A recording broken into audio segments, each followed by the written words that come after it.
tax and seizing assets. Don't let tax debt destroy your life. Covington Tax Solutions will help you fight to get the best deal possible. Call Covington Tax Solutions now for a free consultation. Call 872-257-4631. Call 872-257-4631. Covington Tax Solutions. Of Darnell Lyles is ready to help you. Whether it's personal injury, criminal, DUI, and OWI, nursing home, product liability, it doesn't matter. Call 219-939-9LAW. That's 219-939-9529. That's right. When you're driving and get into a wreck. You better call Darnell. Had a few drinks too many? A cop hits you with a DUI or OWI? I think you better call Darnell. Arrested and facing criminal charges, misdemeanor or felony? I think you better call Darnell. Purchase a product that causes you or a loved one harm? I think you better call Darnell. When your loved one is neglected and abused in a nursing home? I think you better call Darnell. That's right, you better call Attorney Darnell Lyles and get represented right. And the first consultation is free. Yes, free. So call right now. 219-939-9LAW. That's 219-939-9529. Attorney Darnell Lyles. Darnell Lyles. Hey, Family Meeting cousins. As you know, we created a Patreon Family Meeting subscription and membership page to include you great listeners in our effort and give you a chance to very economically promote your business, organization, or local event. You can contribute as little as $5 per month to get your message out and support the Family Meeting as a viable voice. We know you appreciate our permanent interest dialogue, get up and dance playlist, and our great guests who stop by. So become a cousin and go to our website, tfmradioshow.com, and click the link.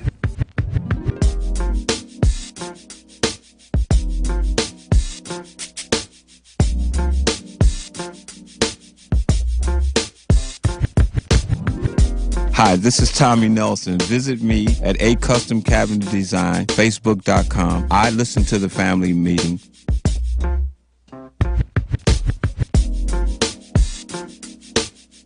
This is Susan Manuel, www.ablconsulting.net. I listen to the Family Meeting. Welcome to the world. Headquarters. Can't hear you.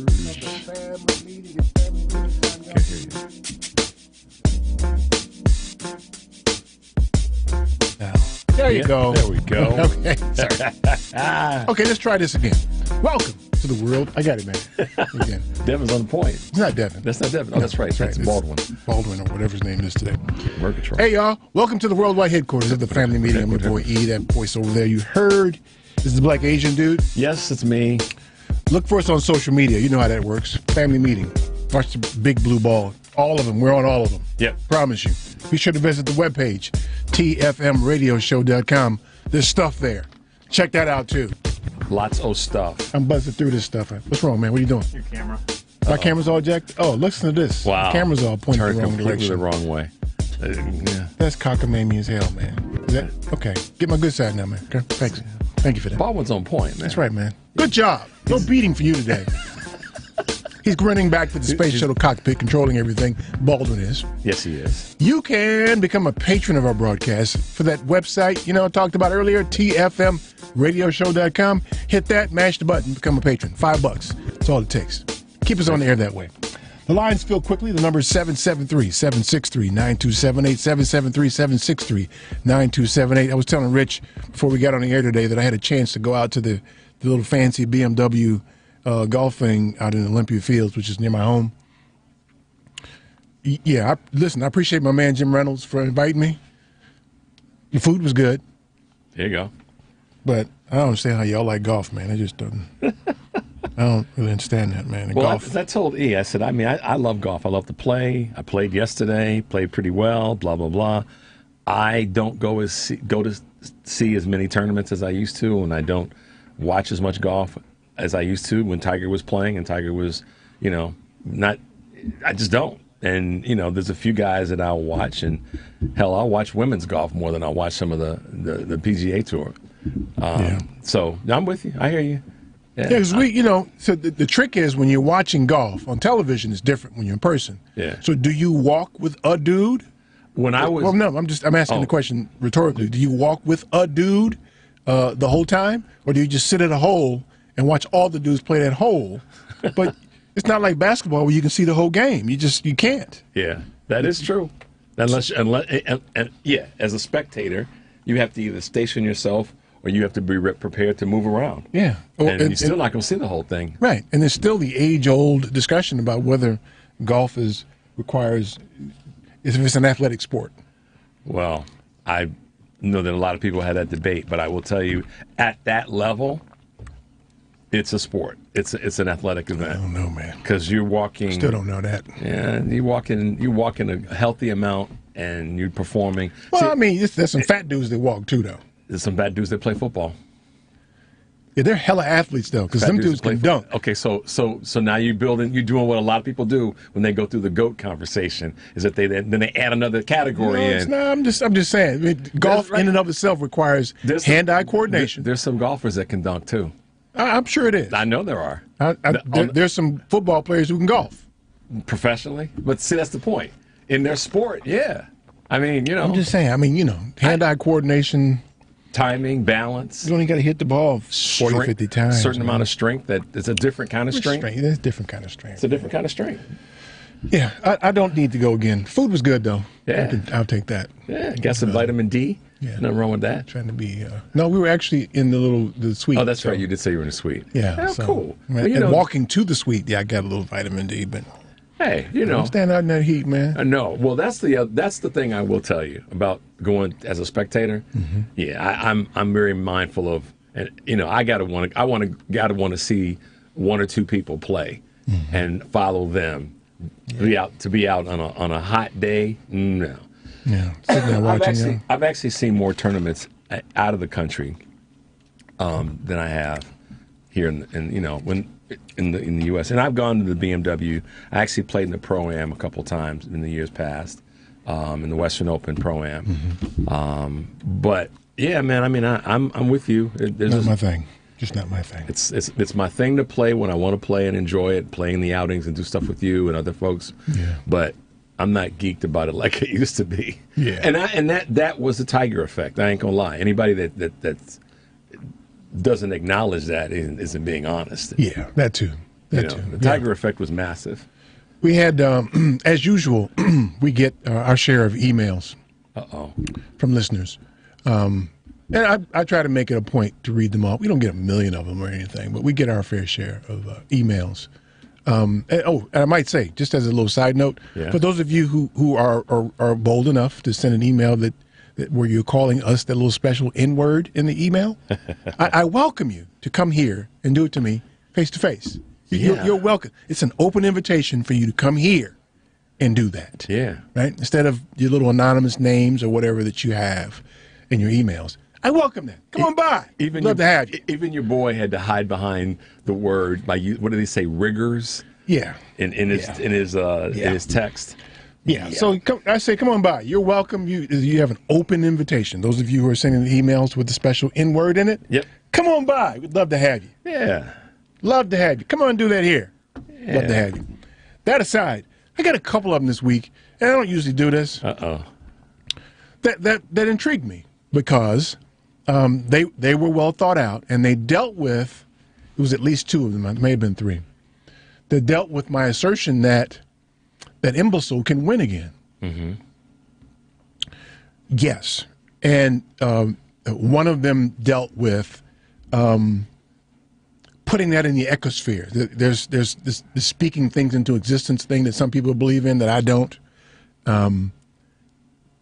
Okay, if that's what you feel, fine. But here's the thing, though. That dude can win again.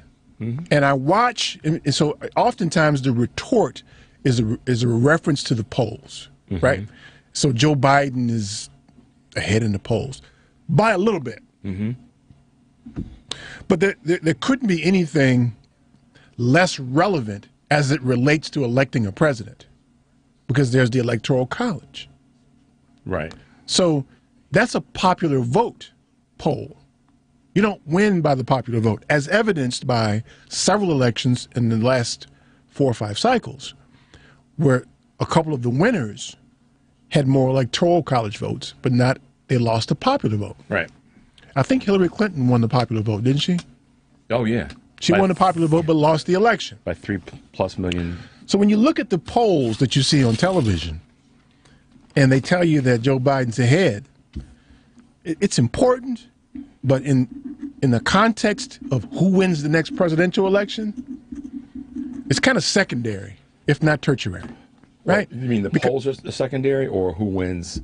Well, if you see a poll that shows that numerically Biden has more people that support him than any Republican, it's important, but it still doesn't necessarily fit neatly into the Electoral College. Right, because case in point is the fact that Hillary had more of the popular vote. I just said that. No, but I'm saying that's the reason that the polls, and now that I see why you position it that way, that's the reason that the polls are deceiving more than anything, because first of all, you don't know the depth of the poll, the content, the construct that too of the poll. Not to get off in how the they pose the nerd question, land, but how they pose the question. The sample set, was it relevant? When they pose the question, frankly. Right. And the mechanism that they use to pose the question. But even if you do, and you're relying on a popular vote poll, that's not how this thing works. No, because ultimately we've seen it happen. Right. Where that didn't. More than once. Yeah. Well, at least twice that we know of. So there's that. But in addition to that, though, I'm not hair on fire about this, but I get the feeling that people can't, they're being insular and they can't feel the potential for chaos that could ensue.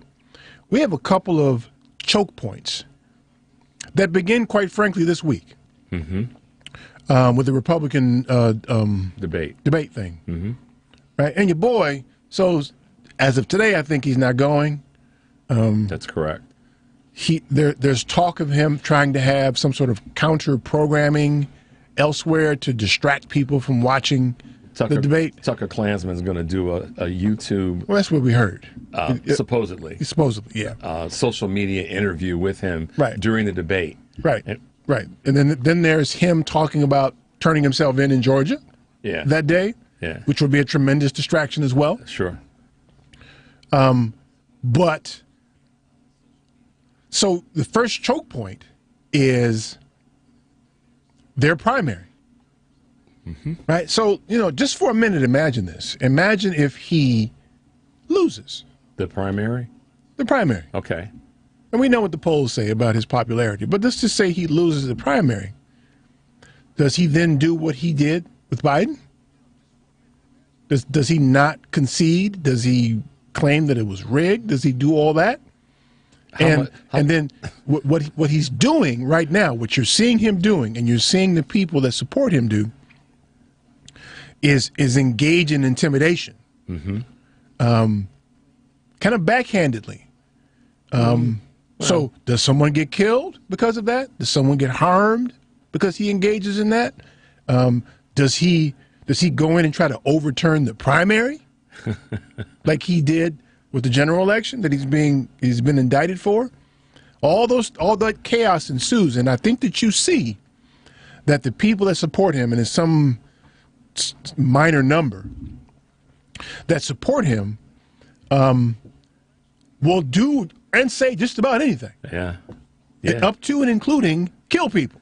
Well, and just in the last 10 days, 2 people have been arrested and 1 was killed. Yeah. For doing just about or saying just about anything, like Eric just pointed out. And a bunch of those people they said there was more than 1,000 people that went into the Capitol on January 6th, a couple of years ago. All of them ain't been arrested. Nope. So the same people that are capable of doing that, many of them are still running around. I was going to say, they're lurking around. If they were of the capacity to do that, which they did at the Capitol, and that was when they still felt like they had the purview. Now they're still out there. Plus, we've got this added vitriol coming from your boy, y'all. Can you imagine picking up the phone and calling a judge and threatening to kill him or her on the damn voicemail? Eric. I mean, who are you to be able to do that? What kind of person you need to be to call a judge and do that. Okay, so I'm 61 years old. This chick down in Texas, and I use these. There's certain words I use only to make a point. So this chick down in Texas, could be my daughter. She's 40 years old. I can't imagine having a child that would actually do that on the voicemail, given her parents are probably in their mid 60s. Let's assume for a second, my age and maybe a few years old. Let's assume you'd have a child that age, right, that would do something like that. That would first of all be that age, meaning they're old enough to know better, but then they saw what I did, and still inspired to do something like that. Yeah, and whoa! How wound up could you have been in your little po ass trailer, and wherever you lived, and decide, I'm gonna call that damn judge right now. I'm gonna call that judge and give a piece of my mind. Wait! But before she did that, she said, "Hey, Sonny, hold my beer." Then she dialed the number. I mean, Eric. After you fed the chickens, right? You went in there and you grabbed your little phone. Didn't wash your feet, but you went in there and think about what it would take for you to decide you're going to pick up the phone and call a judge and threaten the judge's life. Those are the people who are out there still, who are going to weigh in on the result of this primary. So you got that, right? And the chaos that could ensue around that. And he foments that stuff. And it's already, this is the thing. I mean, I'm not trying to usurp what Eric is about to say and will say on a continuum, but this has been building. This is that very long runway lift up. It's been building for a while now. Well, see, that's the thing, though. That's the point I wanted to make. So, and I've said this before, this country historically has been very, very responsive to the white mob. Yeah. This country is afraid of the white mob. So watch what happens now, right? So it starts in the primary where they get a chance to rig these elections. Let me tell you why. Because you who worked election day, you who are out there in the streets soliciting voters, you're afraid of the white mob. You who serve on the school board, who watched the white mob come to your board meeting and threaten you, decided you would resign. You just would concede the board to them. So imagine layering that over into now you take these white mobs that know that they've got a little bit of traction, showing that up they can raise hell and change things at voting locations, polling and voting locations. So now the people who we relied on to protect that election, now a bunch of them have said, "Nah, it's too hot, and I'm out of here." I worry about worry is not the right word. I'm curious about how much can we trust the local law enforcement in certain in certain areas where it's a blue district in a red state. How do we know that the law enforcement in that area is going to do the right thing to protect the people in that that blue district from people from a white mob from a red district, adjoining district, coming over and causing some mayhem? The history of this country is wrought with stories of the country succumbing to the white mob. If only to partially succumb to appease them, to keep them, to get them to put their pitchforks down. You appease them. We had our dear friend, Dr. I just went blank, who claimed that these people are victims. And they are. I don't disagree. I know what you're talking about. Dr. Lee. Yeah, Dr. Lee. Yeah. Who characterizes these people as victims. And they are. Yeah.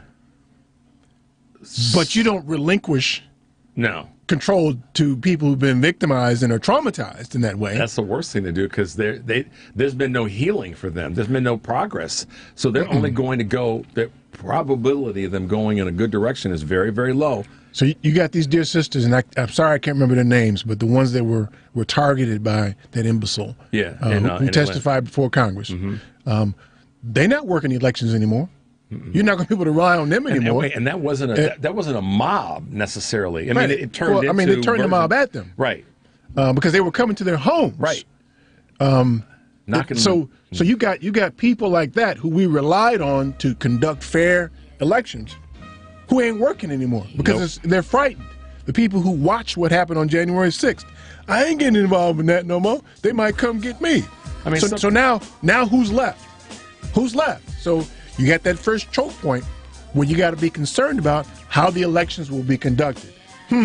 That's part one. And we're talking about the primary, not even the getting to the general. We're talking about the primary. If you keep listening, let's talk about part two.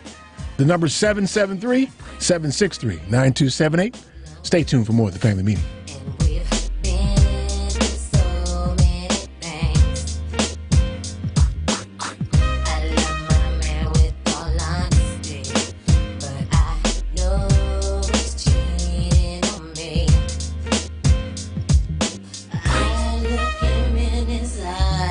This is Steve Casey of the MacArthur Foundation. Keep listening to the Family Meeting.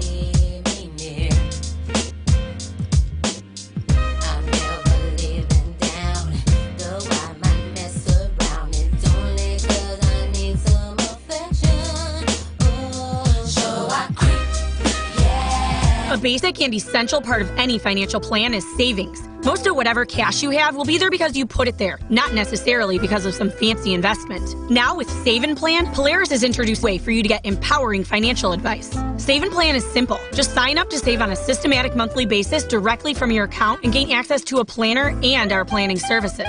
Once you sign up to save, Polaris will help you develop a customized financial plan and give you a real person to speak with. Your dedicated planner is just an email or phone call away. Save and Plan offers empowering advice for everyone. Visit us at polarisadvice.com and call us today at 312-951-2606 or email us at polarisadvice.com. That's 312-951-2606 or email us at polarisadvice.com. Save and Plan, empowering advice for everyone. Securities offered through Lion Street Financial LLC, member FINRA and SIPC. Investment advisor services offered through Lion Street Advisors LLC, registered investment advisors. Polaris Wealth Management and Lion Street Financial are not affiliated.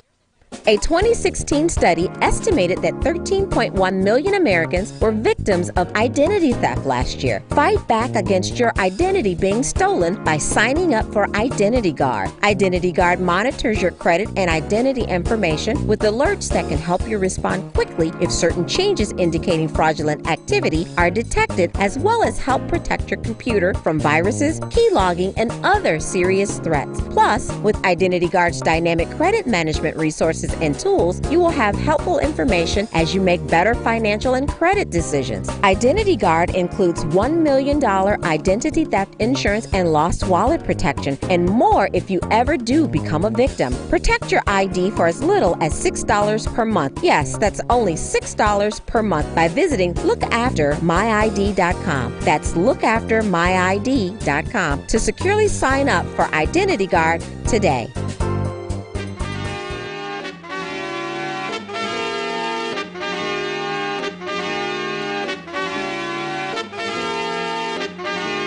Linden Boulevard, represent, Tribe Called Quest, represent, when the mic is in my hand, I'm never hesitant, my favorite jam back in the day was Eric B for president. Rude boy composer, step to me, you're over, brothers wanna flex, you're not Mad Cobra, MC short and black, there ain't no other, Trinity born black like Neo Long's grandmother, different shot they all that, pipe dog ditto, honey tell your man to chill, or else you'll be a widow, did not you know that my style's a top dollar, the 5-foot assassin I can fleas off his collar, hip-hop scholar. Hi, I'm Aiden Taylor of A.L. Taylor & Associates. Welcome back to the Family Meeting. 773-763-9278, 773-763-9278. So listen. Yes. This is the thing, man. These people have been working on wrestling control of the situation, of the whole system, for a number of years. I dare say back as far as Reagan. They've been trying to wrestle away the systems. They've gotten control of the state houses. If you take a really good look at Wisconsin, for instance, and that's not a really good example in my estimation, but Wisconsin, the legislature has wrestled away complete control of the legislature from the liberals, progressives, from ever having control.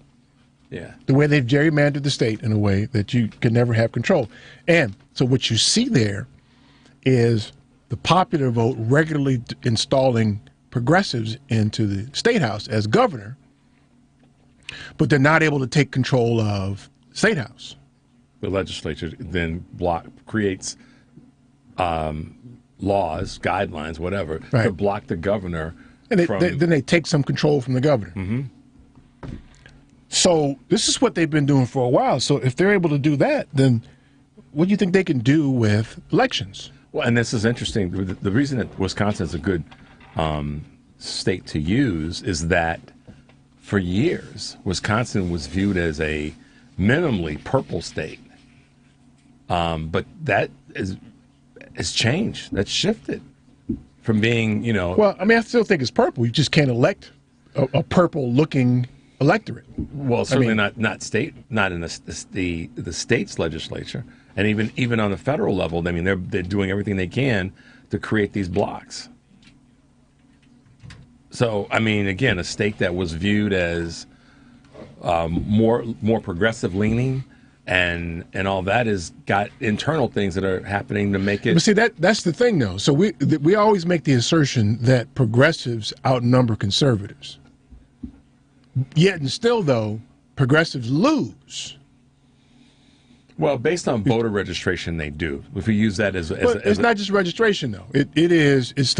You're right. It is. Let me say it this way. Statewide. That's one of the reasons. Maybe that's not the best tool for folks to be using to measure the end result, which is what you're really talking about. What's the end result? What are we getting from this so-called progressive body if it's not getting something done? Right. Is that kind of where you're going? It is. I mean, I think it would be fair, based on the numbers, at least that I've seen, that the country is largely progressive, but a conservative progressive. Or at least not one that, based on the top 10 progressive, let's call them permanent interest, globally progressive items. Well, if we want to say the country is a progressive leaning country, then if those top 10 things are not getting done readily, then you have to call that into question. And it's based on what? Well, that's a great question. Let me come back to that, though. Okay. Because I'm just trying to deal with the numbers as it relates to a country that leans progressive. And we can argue that all day long, but let's make that assumption for now, that we outnumber them. Right? That would lead you to believe that we lean progressive. Yet, if that's the case, then they should always lose. Right. Federally, at least, in the states where you have aggregations of progressives or conservatives, I can see how those turn out. But you got a state like Wisconsin, which I think looks a lot like the country in that it leans progressive, but it has a completely conservative leaning legislature. Because they've rigged it in a way so that they can keep it that way. Yeah, it just goes to show how that's another system, the justice system and the voting. Right. Voting's not the right. It's not a voting system, but the election system. Right. So when you relinquish control to them, that's what they do. They set it up so that they can stay in control. And so the reason I make the assertion that your boy can win again is because they've done that. Well, it's a state election, not a national election. The national election is an aggregation and an accumulation of a state election. Right. It feeds the Electoral College. Right. Right. So you have to win each state. So, or you have to win the majority of states to get to a number. You don't have to win each. You don't even have to win the majority of states. Yeah, because you do. Because of the coastal states have more electoral votes. No, I'm saying I said it out of sequence. You have to win the majority of the states that have the electoral votes. That's true. I said it. Right. I think I said it the right way. Because I don't think that Biden won more states than Trump did. I think he did by 2 states. But I don't think so, because you got heavy loads on the coasts. Yeah, but you have such a minor number. Y'all tell us. Lisa, tell us what the breakdown is, because the others. Keep in mind, he won by a significant number in terms of the electoral number. You mean the popular vote or electoral? He won both by significant numbers. 7.5 million. Depends on how you define significant, but yeah. Well, relative to the voting totals, you have to give it some label. He won more than he won more. So, and not to get too far off in the weeds. The point that Eric is trying to make is the system has these potholes in it, and they're getting bigger and bigger. Well, it's a vestige of, and it's being used exactly this way. It's a vestige of people who wanted to have a trap door in case the election didn't turn out the way they wanted it to. Right. That's what the Electoral College is built to do. In case it didn't work out like certain groups of people wanted it to work out, we got this Electoral College vote. That'll help us keep control. Right. So, which it didn't account for, even in its cook the book style. It didn't account for population, the densities of population being in certain parts of the country, and lesser population being in certain other parts of the country. I don't think that was at all a concern of theirs. That's what I'm saying. saying. Was a concern. It had to do with enslaved peoples. Right. It didn't have and how you counted. Yeah. So that's how. So I talked about the first choke point, which is the primary. So if he manages to squeeze through there and doesn't burn the whole place down because he lost that, then he gets to that election. And now you've got, the four pivotal states were what? Michigan, Wisconsin, Georgia, and Arizona. Mm-hmm. And so, there was no landslide in those states.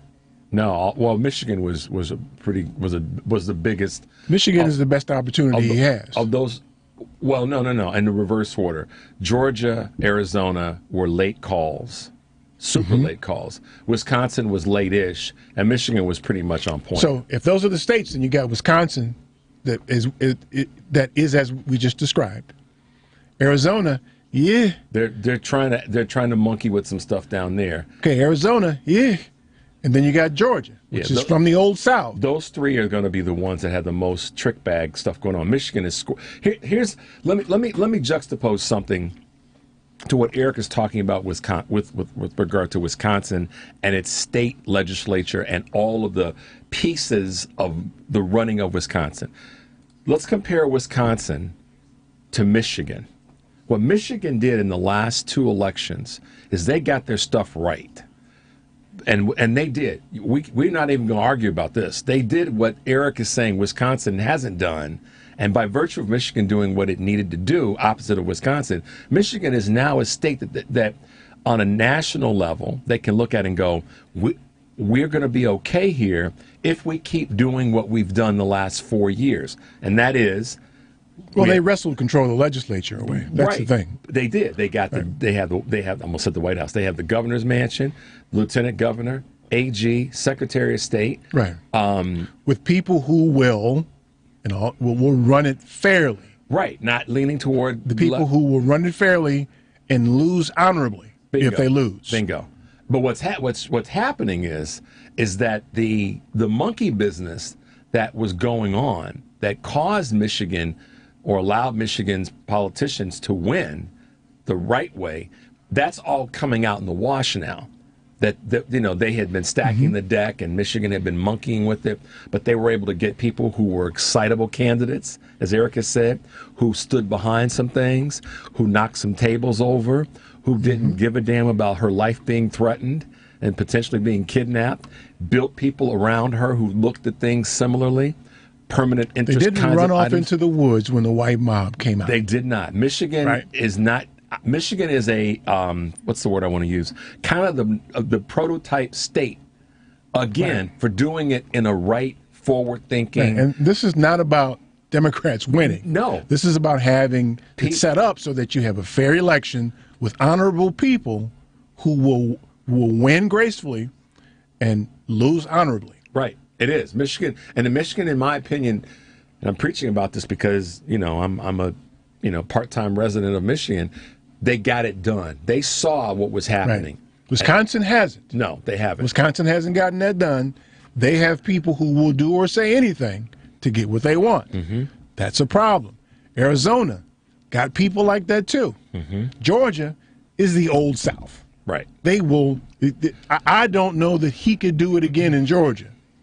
Because their governor was actively suppressing votes. Throwing people off the voter rolls. Actively. In addition to suppressing by gerrymandering, he was throwing people off the voter rolls. So, in fact, he can win. And here's the bigger part, though. It's because we've got people like those dear sisters in Georgia who were harassed because of him, who said, I don't want any part of this whole election thing anymore because y'all are resigning, because you've got city council people are resigning. You got people who the two congressmen, who were on the January 6th committee, who one lost and one decided not to run again. You got a whole number of federal level Congress and senators who said, I don't want to be part of this anymore. Right. Who have gotten out and been replaced largely by people who are like that.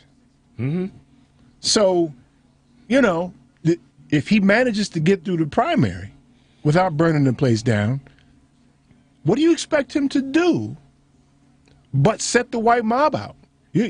How many times have you seen in your lifetime, your adult lifetime, where you've got people at polling places carrying guns, menacing people? Yeah. And we've seen they've got the propensity to actually use those guns. Well, so in your effort to go vote, you have to contend with all of that. Add to this, if you've got voter suppression activities going on, where you've got these, like in Georgia, they had these long lines. Yeah. Right? And you can't have no water. No. But by law, for whatever reason, you can't have water given to you by anybody. Well, they made the mistake in how they were so obvious in their obviousness that they made the mistake of saying, I believe it's in the law is bottled water. Okay. Well, but think about that for a second. Just position that. They said that. So how many people? And I saw the business opportunity. If I were one of the bladder manufacturers, the water, you see. Yeah, I know. I've been like, forgot a different way to give them water. Yeah. Yeah. Yeah. But the fact that they would say that they were going to disallow giving someone a human being water. I was going to go back to the thing about humanity. Really? Yeah. Really? Yeah. The fact that we even got to talk about it bothers me. Because you're so damn scared. To have a fair election. So they're doing things like that to prevent people from being able to easily vote. They're being very hardline about when the polls close. And if you've got a boss who says, no, you can't have the day off to go vote, which I think is illegal. I think they should give you time to vote. That's why it should be a national holiday and should be mandatory. Like but I don't know what the rule is in Georgia. Say it might be that you get an hour, and if you're in line for 4 hours, you lose your job. So the next or you're afraid to go vote because you have a boss who leans that way, and you don't want to offend him or her, or you have your kids go to school in a school district where they run roughshod over everything. You don't want to be caught in line voting. That's all that stuff you've got to contend with. The Electoral College begins to change because they've rolled out, and those are all members of the white mob, right? Your boss. Even though he's not a mob or she's not a mob by him or herself, they're a part of the mob. They live amongst us. Right, every day. Those are people who live amongst us that will quietly, or maybe not, make it clear that you can't go vote. My cousin Mario always talks about this being a team sport. And all those are team members that make up the sport. And as a result, you could have some really kind of cockamamie things that go on. They know now, they've been studying how the votes are processed. The little bins they keep votes in, and they managed to gerrymander to get their way into a voting place so they could get a hold of the machines. Yeah. And that kind of thing. These people will say or do anything to wrestle control of that power. And the people that we are supporting who are not that way are too often cowardly, either by running to the hills, I'm not going to run anymore because it's dangerous, or two, trying to find a way to get along with these people. Yeah, I mean, and neither one of those things work. I have an understanding of that because that is part of human nature. I understand that that's how they being make in danger, but yeah. I'm not advocating it. And I'm not necessarily criticizing it. More criticizing than I'm advocating that behavior. But the thing, going to this indictment for a second, is because we're talking about Georgia. Specific point, I was really disappointed, candidly, that there were two black folks. We talk about the white mob, and that was a mob of 17 white people. Why were you disappointed in that? I was disappointed because disappointed is not the right word, because I wasn't PO'd about it. I wasn't pissed off about it. I was just, maybe a better word is just, I don't know. I just was perplexed. Man, we've had funny acting Negroes amongst us all these times. I know that. But to your point I wouldn't have expected otherwise. But to your point about the whole construct of this sort of gang mentality or this mob mentality is what you said. I look at that and go, what part of you said I'm gonna join this mob? The self-hatred part. Break the law. The self-hatred part. The same thing that Clarence Thomas has. Yeah. It's all self-hatred. All right. That solves it for me. I'm no longer PO'd or frustrated or disappointed. Amen. Because that was just like, really?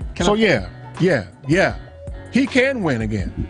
And I dare say it could be easy for him to do so. They got all the things in place. It won't be easy. It won't be easy. Sorry. The number is 773-763-9278. Stay tuned for more of the Family Meeting. Couldn't tell me nothing. Frontin' in the hood, trying to be somebody. My soul was on empty. I was searching for something. Tried to be good. Tried to keep from trouble. Living too fast. Trying to make good on a hustle. Sometimes it get rough. Hi, I'm Vicki Miller Walton. Keep listening to the Family Meeting. Times got hard, yeah. Coming from where I'm from. Sometimes you gotta walk to work, yeah. Coming from where I'm from. Sometimes you gotta do a little. A 2016 study estimates that 13.1 million Americans were victims of identity theft that year. Fight back against identity theft by signing up for Identity Guard. Identity Guard monitors your credit and identity information with alerts that can help you respond quickly if certain changes indicating fraudulent activity are detected, as well as help protect your computer from viruses, keylogging, and other serious threats. Plus, with Identity Guard's dynamic credit management resources and tools, you will have helpful information as you make better financial and credit decisions. Identity Guard includes $1 million identity theft insurance and lost wallet protection, and more if you ever do become a victim. Protect your ID by visiting lookaftermyid.com. That's lookaftermyid.com to securely sign up for Identity Guard today. Polaris is introducing a way for you to get empowering financial advice. Save and plan. If you are like a lot of people, you'd like to work with a financial planner, but don't know if you earn or have enough to invest. Save and Plan will allow us to work with nearly anyone from young professionals to retirees looking to travel the world. Save and Plan is simple. Just sign up to save on a systematic monthly basis, directly from your account, and gain access to a planner and our planning services. Once you sign up, Polaris gives you a customized financial plan, a real person to speak with, and information to help you make good financial decisions. Your dedicated planner is just an email or phone call away. Save and Plan offers empowering advice for everyone. Visit us at polarisadvice.com. Call us today at 312-951-2606 or email us at polarisadvice.com. That's 312-951-2606 or email us at polarisadvice.com. Save and Plan, empowering advice for everyone. Securities, insurance, and advisory services offered through FSC Securities Corporation. Member FINRA SIPC. Insurance services offered through Polaris Insurance Agency, Inc., which is not affiliated with FSC Securities Corporation.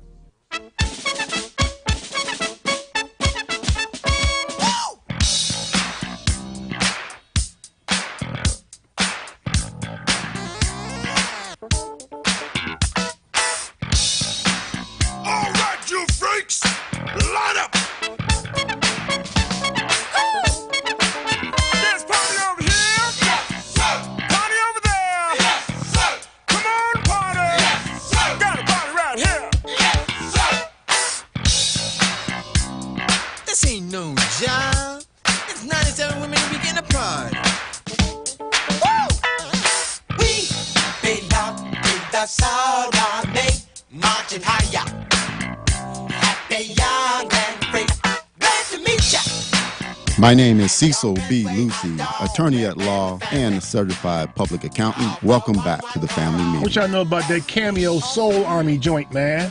Back in the day. About that, man. Soul Army joint from the Alligator Woman album, man. It's one of them obscure joints that they never played on the radio, man. It's a little too funky for them. Yeah, just a little too funky. Yeah. A little too funky. The vocals on this are pretty cool, too, man. Yeah, I dig this kind of funk. Yeah. 773-763-9278. So, all that is to say, yeah, the way this thing is set up, Yeah. Got to pay attention, y'all. He can win this thing. As I was going to the break, I said to E, it's not going to be easy. It didn't say it couldn't happen. I said it won't be easy. I don't think it will be easy because there's so much spotlight on it happening. That doesn't mean it won't happen, but I don't think it'll be easy. Yeah, but having spotlight on it won't mean as much. It only means something in the turnout and popular vote. But if you deploy some strategy, and when I say easy, I mean the equal and opposite response to Biden will win easily, which is what a lot of people say. Wait a minute. Are you saying you think it'll be easy for them to pull off some shenanigans, or easy for him to win? Easy for them to pull off some shenanigans. I think it'll be easy for them to. I think the shenanigans has already started, and the setting up of more shenanigans is going to happen. Pulling it off with shenanigans won't be easy. Like Eric says. Let me tell you why. I won't have a problem with you proving me wrong, but we'll wait and see. It won't. I'm saying pulling it off with shenanigans won't be easy. If you've got the people that stood in the breach to prevent it last time, if a lot of them are gone, it makes it easier. Well, you can make but so that's a statement of if after the fact. If the Democrats stand equally strong, but they don't. But see, you keep parsing it though. You keep parsing it. The Republicans haven't executed the success of this. The reality is they have though. No, because the system they have at the state levels. Okay, but we know it's a national. I'm sorry, it's a national election run by the states. However, they haven't successfully pulled it off yet, because if they have though. Well, they've successfully gerrymandered and thrown out votes, but Georgia would be the epicenter of that happening, and they didn't pull it off. They didn't, and they were more equipped. They practiced. I agree. I totally agree. But that's where the big if comes in. If they do, all these things line up. If you take into account the fact that they will say or do anything, right, to have control, one, and two, that they have successfully done it at the state level, and that this is a state level election. Election, right. It would be easy for them to do. I'll match up an equal if. And the fact that Democrats have a tendency to act like Gore and just go ahead and concede. I'll add an if to that. That's an opposing if. If the Democrats do what they've done in Michigan, it'll be harder for the Republicans to. But they haven't. Michigan is an outlier, and the Republicans haven't had a successful state election where they've done that to reflect the national election yet. They've done it at the state level. But they haven't done it to impact that's what I'm saying, Eric. I'm saying I'm just giving opposition that's provable opposition. Yes, they've done it at the state level. All you're saying is they haven't done it yet. And you're saying the same thing. So, but they have been preparing to do this, and the Democrats have not been preparing. I'm saying is the Democrats have not been preparing to fight it off. To fight it off. All I'm saying is, if they do, if we're using "if" as that barometer word, if the Democrats do what they've done in Michigan as their tool to fight it off, then it'll be harder. I didn't say it wouldn't happen. I said it wouldn't be easy, and I'm sticking with that. I'm standing my ground on that. It won't be easy if we're using if the but I'm not using if though. You did. You said if they. No. What I'm saying is they have done it. They have teed it up to be able to do it, and the Democrats have not engaged in the same way, equal and opposite way. But the way to that's do not it, if. That's what happened. But we go back to what we said about results. The results of it. Yet. So then that's kind of an if.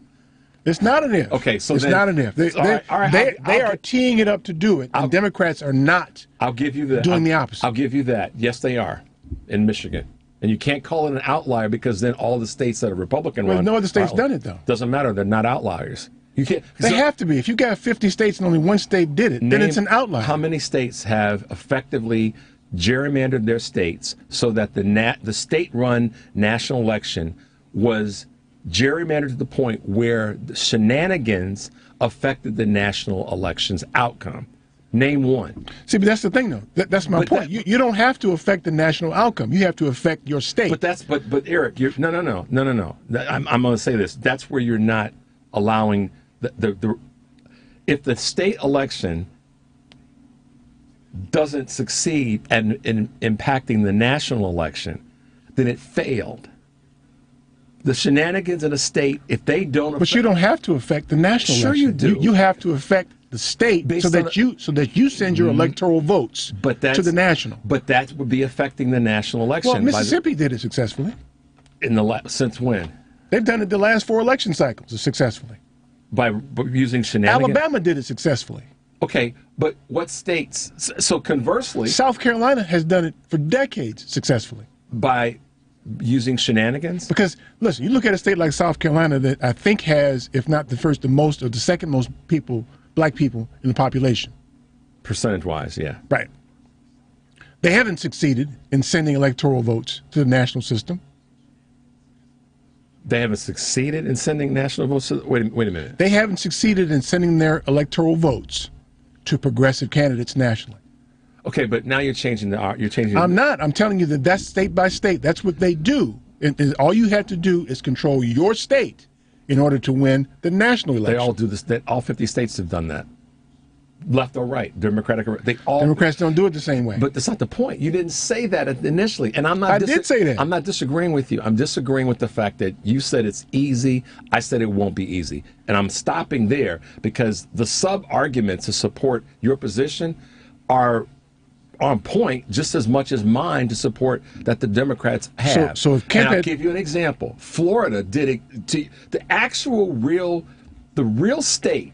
Actually, the only state that's done it to affect the outcome of the national election based on their electoral numbers was Florida in the 2000 election. Bush, that's right. the only one that's done it to affect the national outcome, singularly based on the shenanigans. Florida wasn't the only one, though, that year.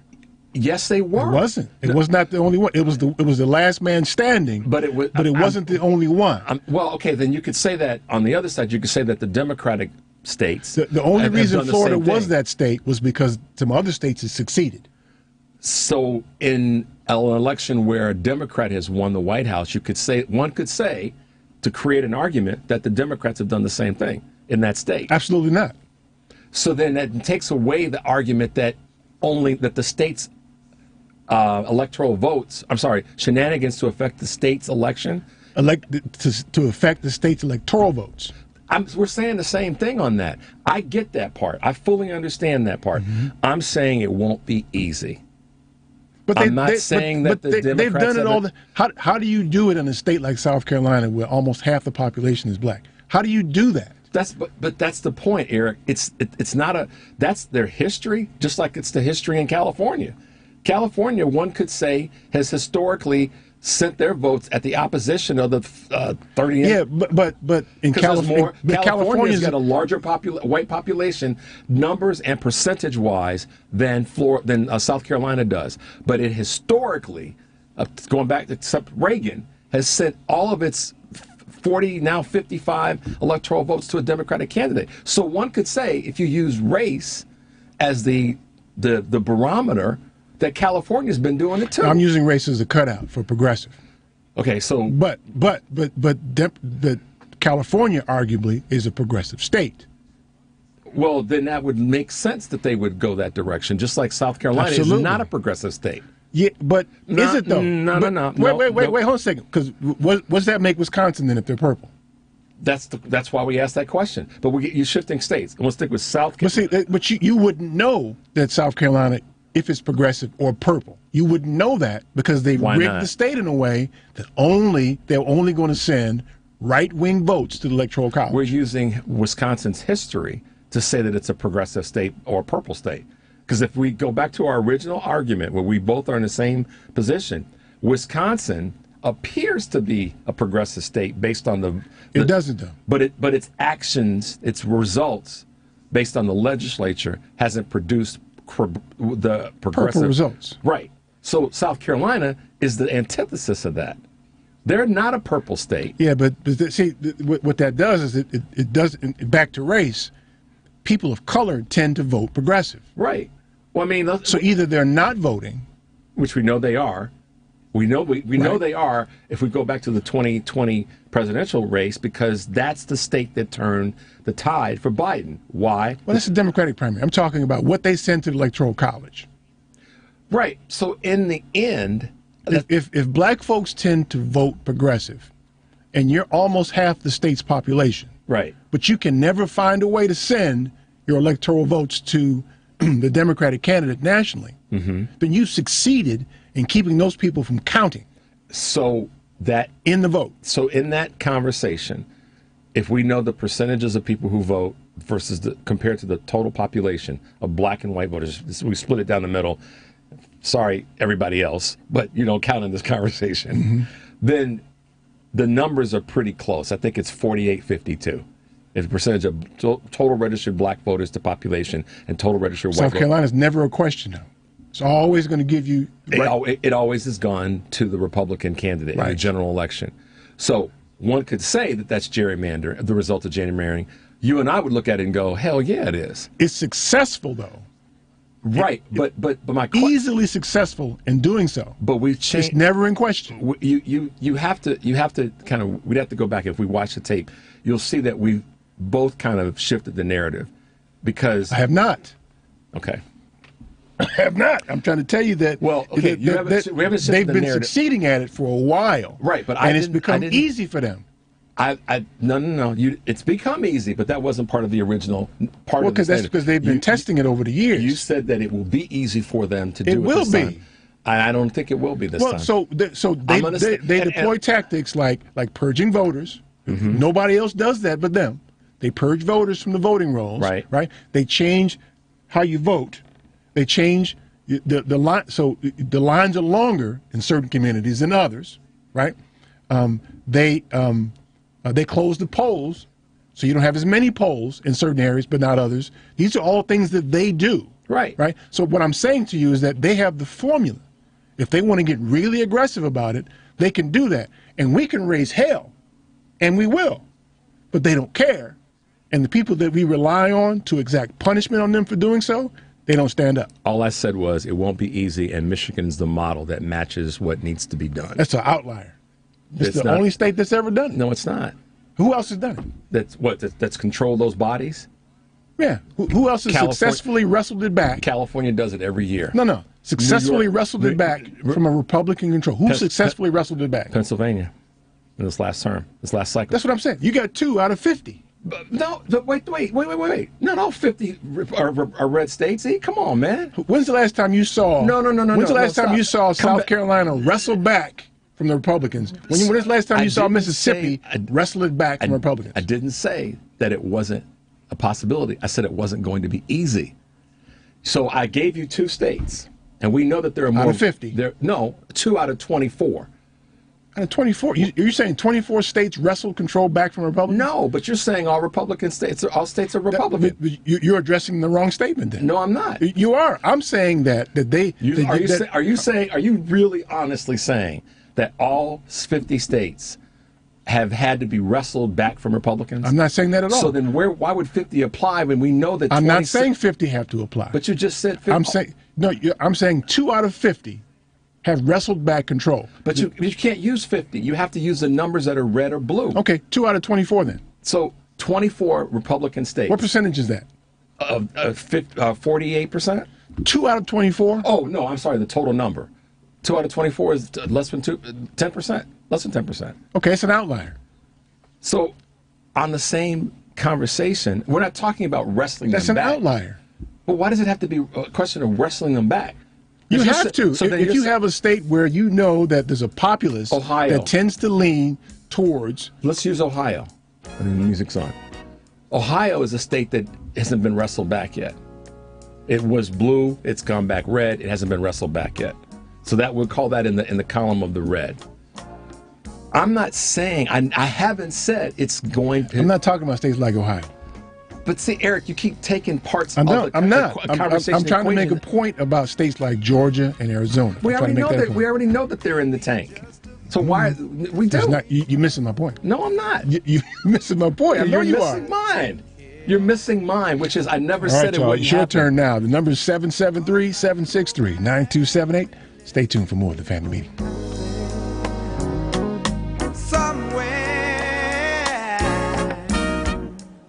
I'm searching for that silver. I'm Zena Smith, the owner of Masters Plus Tutoring Program, and the Family Meeting will be right back. Never see. Oh, I'd like to take just a moment and dream my dream.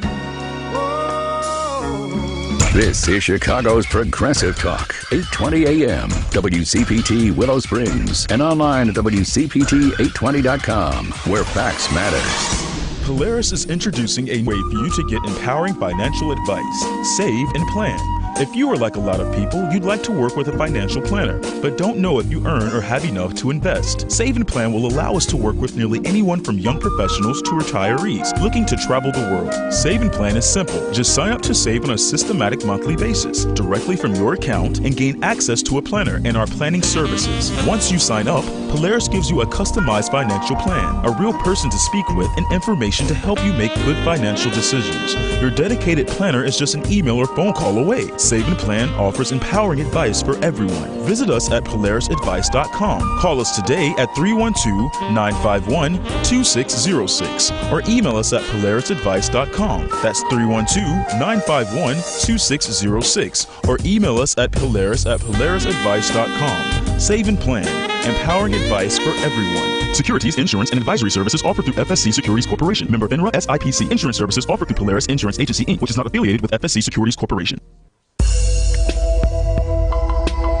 Hey Chicago, are you always on the go? Take the new Shy 311 app with you to find the information that you need, submit non-emergency city service requests, and much more. Download the new Shy 311 app, built with Chicagoans for Chicagoans. That's Shy 311 on the App Store or Google Play, or check it out online at 311.chicago.gov. Stay informed with Shy 311. It's your gateway to Chicago services. Well, all right. Star Child, citizens of the universe, recording angels. We have returned to claim the pyramids. Partying on the mothership. I am the Mothership Connection. Getting down in 3D. Lightyear grooving. Well, all right. You hear the noise? Ain't nobody but me and the boys. Get down. Hit it, fellas.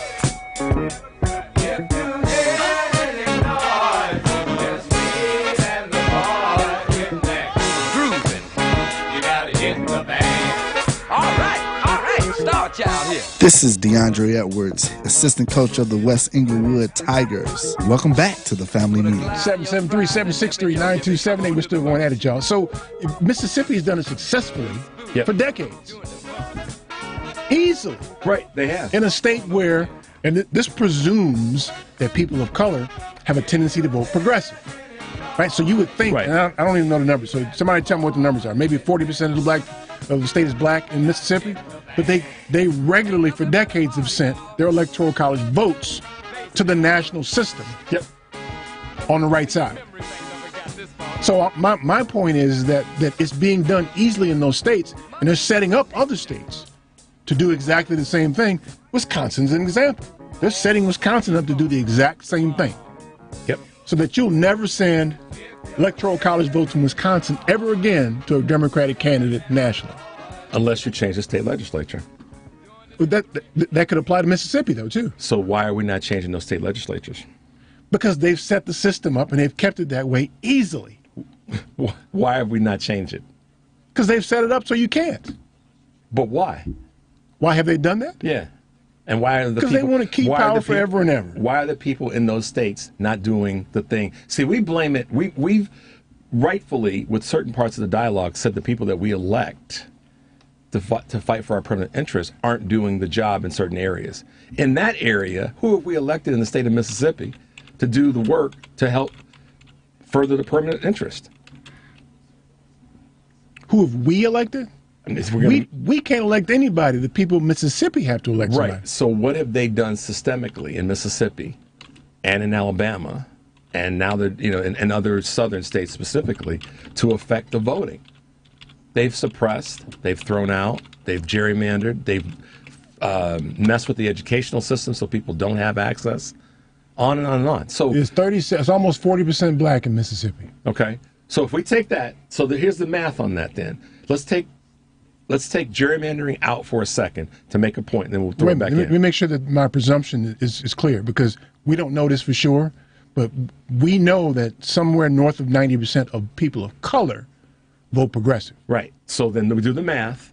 This is what the same conversation I have with people about 53% of white women voting for Trump and 57 in 2020. Mm-hmm. So if let's say that 40% of the population in Mississippi is black and 60% is white or not black, and we make the assumption that 90% of that 40% votes for the progressive candidate, and let's say that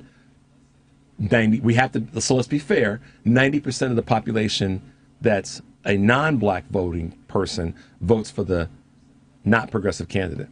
The math works to their favor. Yeah, but see, it wouldn't work that way, because if you did that nationally, black people represent somewhere around 16 to 17% of the population. Do you see what you just did, though?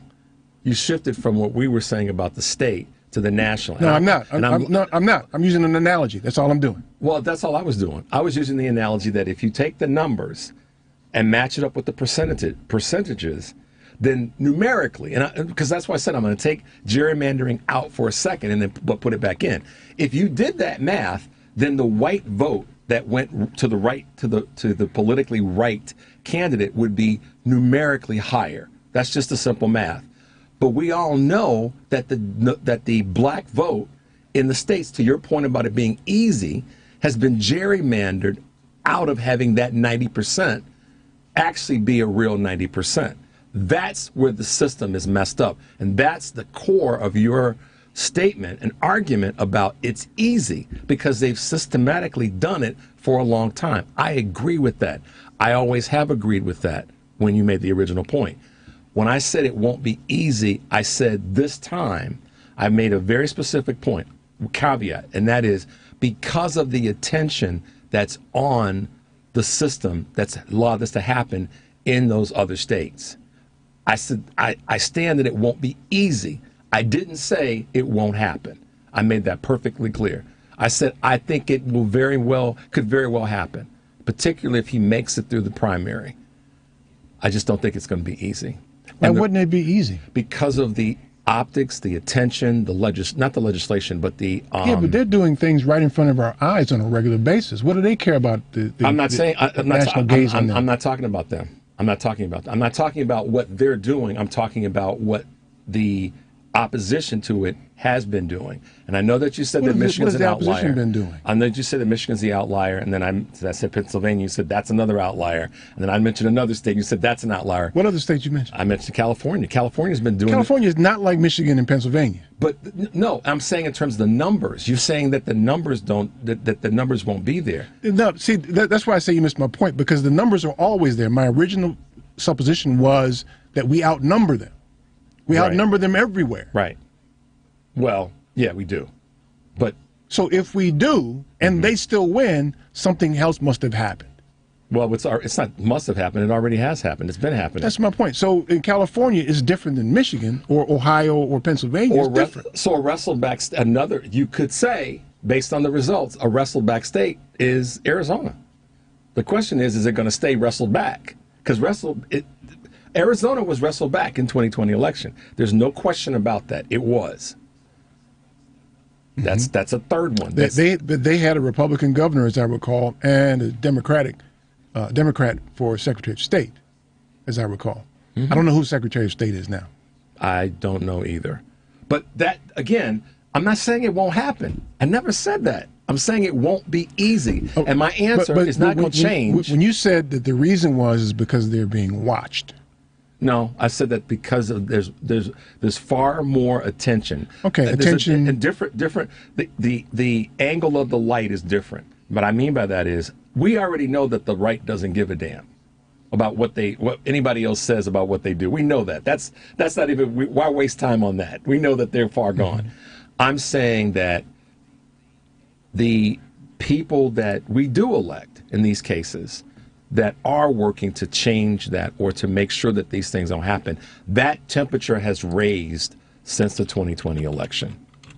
So what?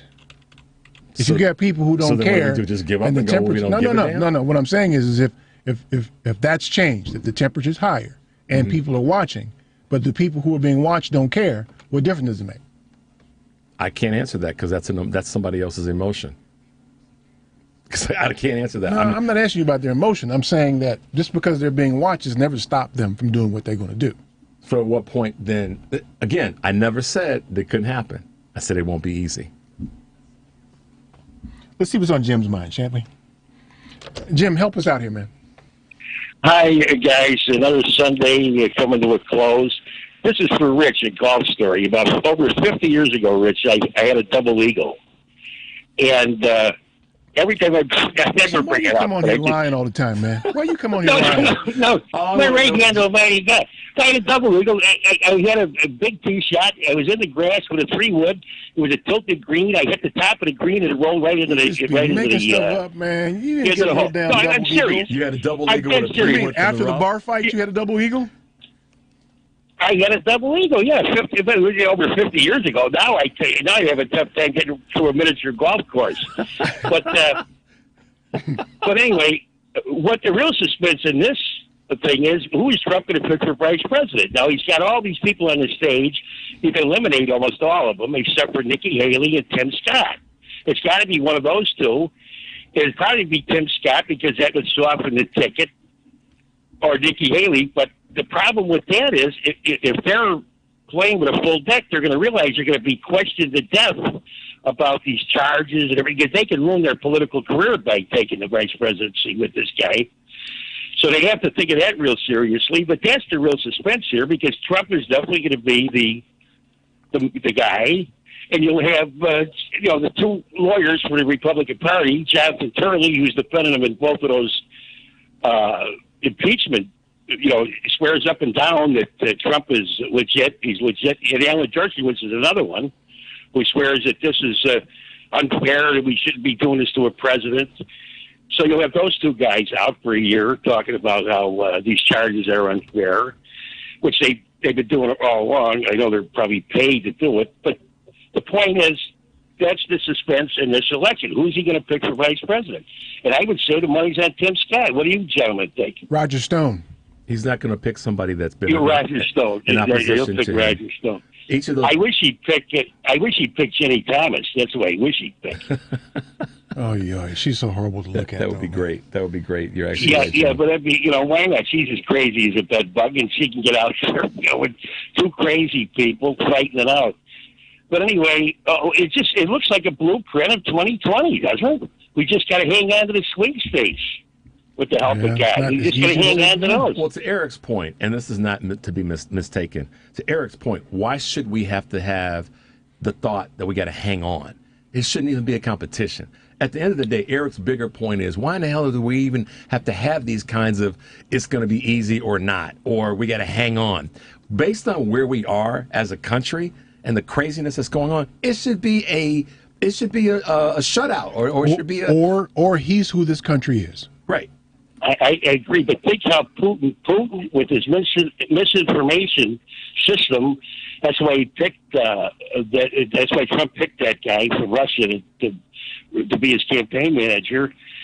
They're going to flood these swing states with disinformation for a year, and they'll talk about whatever they can think of. Biden's a crook. Whatever, but that's our real problem. The disinformation being flooded into these swing states, and that's what we have to guard against. But anyway, you guys have a great show. And thanks a million, and have a great week, guys. Thank you, man. You too, man.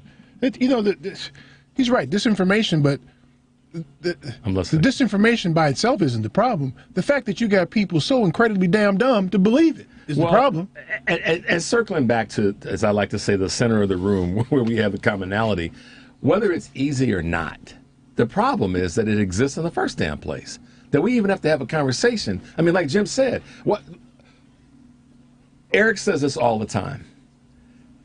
There should never be a Republican elected again. Not in this iteration of them. Based on where we are and what we've seen since we'll call it since Obama was elected the first time around, there should never be a Republican elected again. But because of the shenanigans and to Eric's point, the ease of which a repeated action has happened over years, we are here now.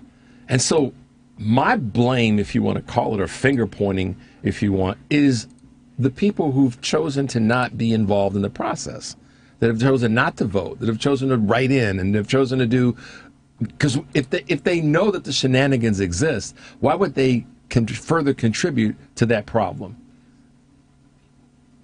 Well, apparently we've got a large population of idiots in this country because y'all getting, anyway, let me get Ron from Michigan here. Hey, Ron, we're talking about your home state, man. Good morning. Hi, Eric and Richard. You know, in this state, when I moved here, it was solidly Republican, you know, especially in my district, Upton, who was, he's a Republican who went back to the times when Republicans voted with Democrats, and then he switched. But what changed it in this state, in my opinion, because they gerrymandered it up and down too, is the Republicans in the state legislature continually gave us bad roads, and even and bad water, poison water, and even the Republicans who are racist in this state are not racist like the racists in Mississippi and Alabama, where, you know, they're okay, they're good, they're not, they have no problem with the poison water in poor areas. You're saying they're better racists than the ones in Mississippi? Those are the good kind of racists. Yes. They're more organized racists. There are better racists. There are more violent and more, in my opinion. But and hopefully not a lot of them are moving here, because I see a lot of Texas license plates. I'm not going to invite that one. No, I'm not going to invite. That's like, you know, he's an okay murderer. You know, he's not like those other murderers. He's an okay murderer. He gets up and goes to work every Monday through Friday. He's an okay dude. That's a tough one to bite on there, Ron. A good racist. And then they let their children go to school together, okay, and peacefully coexist, and hopefully it'll blossom. Wait, one second, Ron. Ron, listen to yourself, man. I get. Hey, I smoke. I had to smoke for my medical reasons. Okay, so that's right. But you know, in this you're state, high. Okay, that's what okay. That's what it is.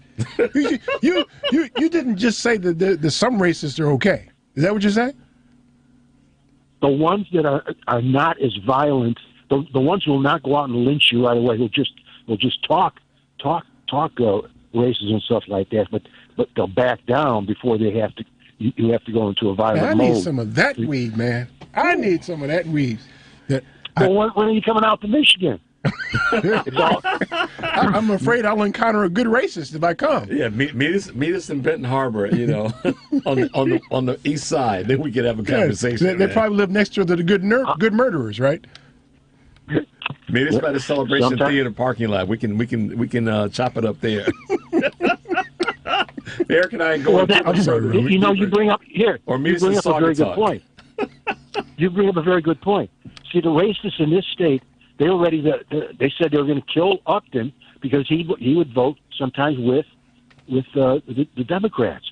Okay, and the Republicans who saw that that upset them. Okay, and that, in my opinion, helped switch the vote. All right, and here's another example. John James, a black House of Representatives. You know, he continually gets reelected in this state, and he ran for senator, but he lost. And he's a very likable young man. You know, he's you know who he is? John James? No. Okay, look him up. He's a solid Republican in it's a district outside of Detroit, and it's like, I think it might be mostly white, but they keep reelecting because he's a Michigander, and he's a veteran, combat veteran, and I like him, you know, but I don't know if I'd vote for him. Oh, I know that brother. His views. I know who he is. That's one of them funny acting Negroes. Yeah. Okay. Yeah, he's on Fox sometimes, and he. But you know the thing about him, he's like the only politician. You call his office, you have somebody who talks to you. Okay, actually, you know, talks to you about the issues, and that's a rarity in today's politics, in my opinion. And but yeah, that's. I'm still stuck on the good racist thing, man. I'm still stuck on that. Sorry, man. I wish I could give you an example of in my opinion, a good racist, but. Yeah, man. Once you think about that, get back at me about that one, because I'd love to see what a good racist looks like. Yeah, we need to. I want to compare and contrast that against a good murderer and a good rapist. Let's compare them. Yeah, we need. I will work on that for the week. Okay, good. Keep smoking that weed, man. Thanks for that, man. Got you. Thanks, man. Thanks, man. Be well. You're welcome. Okay. Bye-bye. That's hilarious. Hey, man, hold on a second. What? Take a deep breath. I know. Whoosah, man. Sometimes I just have to shut my mouth. Yeah. Because okay. Just weed smoking time. Hey, man. Hey, y'all heard it. Wow. Y'all heard it. And it said, yeah. Okay, the number is 773-763-9278. Stay tuned for more of the Family Meeting.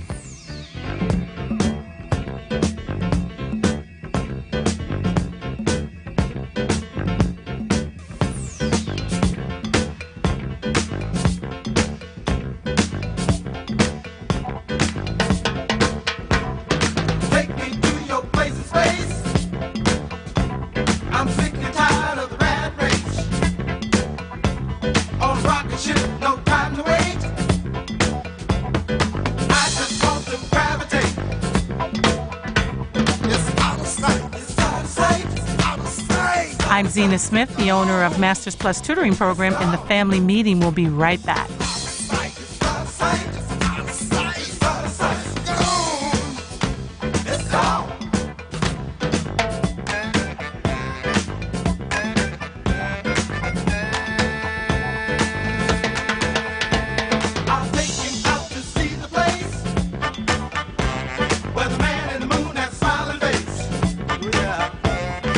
A Single K plan is a 401k plan designed especially for business owners and immediate family, regardless if they are incorporated or not. Single Ks offer both employer and employee contributions and in many cases have no setup fee or annual plan administrative charges. Single Ks are simple to administer with no government reporting required. Most importantly, this plan allows employees to access their savings via hardship withdrawals or loans. Visit our website at polarisadvice.com or call us about your business or organization's retirement plan at 312-951-2606 or email us at polaris@polarisadvice.com. That's 312-951-2606 or email us at polaris@polarisadvice.com. Polaris provides empowering advice for everyone.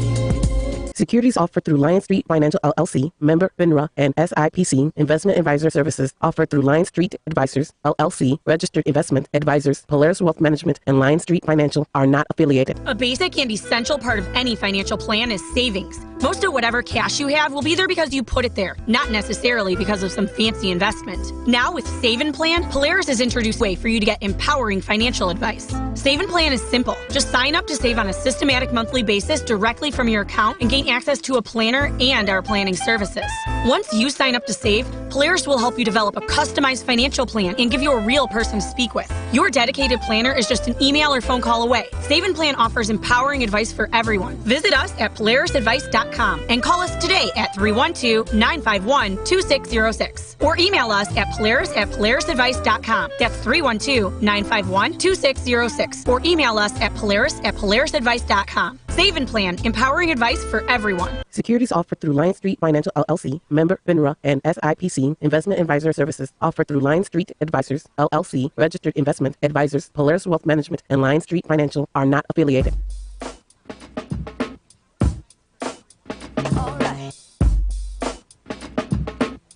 Ladies and gentlemen, the Kit Kat Club is proud to present something new, something different.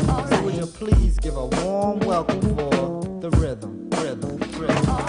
Well, I came here for something funky to happen. Is this Christmas? Cause everybody's rapping. Prepare to get sparked by the song that I sing. Know my name is Martin Luther, but I'm considered the king. Yo, my beat's pumped by the mic I clamp. I don't need an amplifier. My brain is the amp. I got the beat to make it tingle, makes your body mingle. Like you got the fever for the flavor of a Pringle. Weak, I say not so. I'm just like Picasso, a pioneer. I am here. Ask me how I got so fly. And this answer I can give them a new beginning, Stevie-O, and my dope rhythm. I serve the Lord math to give a mental harm. My sole chief belief is that Islam. My beats pump, so let it grab ya. I got a trick, but my name ain't Alibaba, so open. This is DeAndre Edwards, assistant coach of the West Inglewood Tigers. Welcome back to the family meeting. Hey, man, listen. The floor is yours at this point. Yeah, Eric and I have talked enough. So, yeah, man. Y'all need to get ready for Tommy. Y'all need to get ready for Tommy today. I promise you, man. Like this groove, man. Kwame, man. He was a prodigy when he came out, man. Let's go with James calling from Belvedere here. James, man, help me out here, man. Good afternoon, gentlemen. How you doing, man? That's day of my life. How are you? That's that, James. I just learned about the good racist, man. Yeah. Yeah, man, I was listening, I'm and next I'm level. like, see, that's where, and I work with people like that. You work with them, and you talk with them, you see them every day, and then you've been working with them for a while, like I suppose that guy been calling in for a while, and then they say something stupid like that. I'm just being honest, it's stupid. What we grading racism now? Racism is what it is. You know why Donald Trump is able to do what he do in the Republican Party? Because they endorse it. They ask all these candidates what they think, and then especially Uncle Tim out there in South Carolina. Mushmouth. You know what I'm saying? So my thing is this. It's his party. So stop asking them, because it's his party, and they're going to endorse whatever he wants. They're behind him 110%, and if they weren't, he couldn't get away with all the stuff he's getting away with. But you know what my grandfather told me? He said, just wait, that train ain't never late. It's coming. It's coming. And then they're going to have to figure out whether they're going to put him in jail or not, because if you're not going to put him in jail, or if he gets elected and this all goes away, I want every jail cell open to let Ray and Pookie and all the rest of them out, because it's only fair. If this criminal gets away with this, you know, I'm sorry, man. Don't be sorry. It boggles my mind that this guy gets away with this, but not really, because this is where the country is. And I think one of you gentlemen always say, this is who we are. This is who we are. In history, it's all right as long as it's his story. But the truth, they don't want to be told. And you know, the biggest reason they don't want it to be told, I think, because when you do damage to something and somebody catch you red-handed, what you got to do? You got to pay to repair it. What's part of repair is in, reparations, church, right? Oh, wow. Yeah. Yep. So they should be able to do all they did and just walk away from it? I don't think so. Yeah. Good point. And lastly, I don't know if you guys saw on CNN last night. No, I ain't going to say that. But I did see my girlfriend last weekend, and she looked good. She told me, you know what she told me? She said, I lost 20 pounds. And she turned to walk away. I said, hey, wait a minute. Looking back at you, you'll find it. You guys have a great Sunday, man. Have a good week, man. I'll talk to you guys later. All right, man. Take care. Speaking of CNN, I watched what's that new young boy that's on CNN in the morning now? You got me. I don't know. The boy wonder dude. So he had the he had the White House press secretary in an interview, and he posed this question. Watch this, y'all.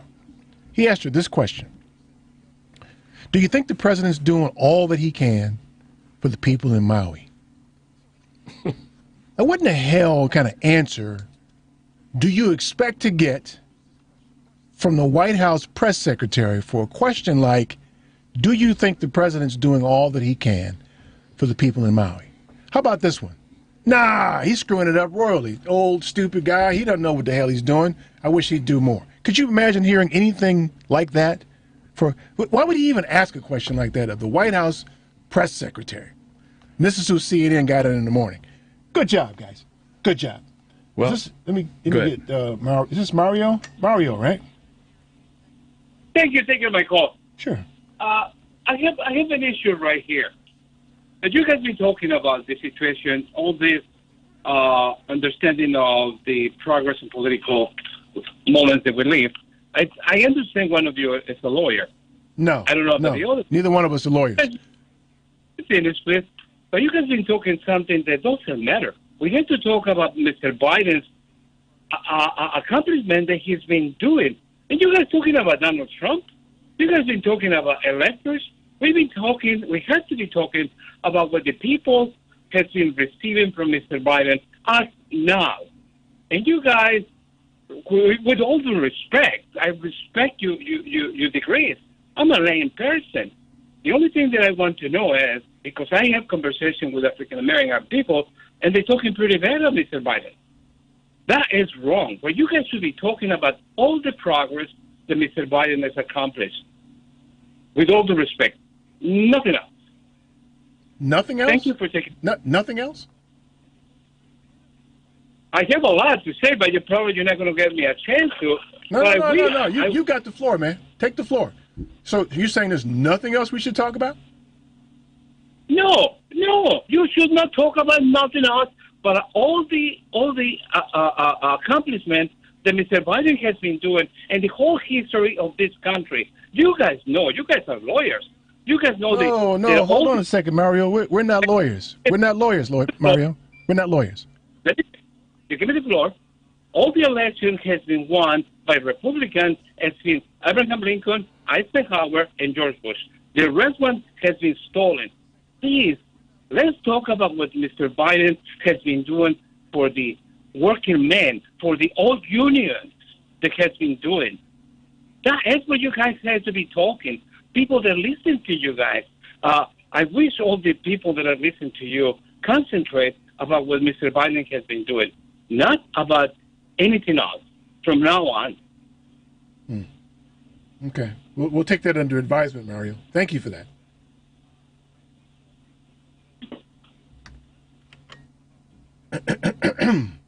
I get his point. Only about Biden now. Wait, we only should talk about Biden? That's it. Well, we could talk about the good and the not good of Biden if we're only going to talk about Biden. That's No. easy. No. Only the good now. Come on, man. Only the good. That's what Mario told us to do. That we should only talk about the good of Biden, or nothing else. Nothing else.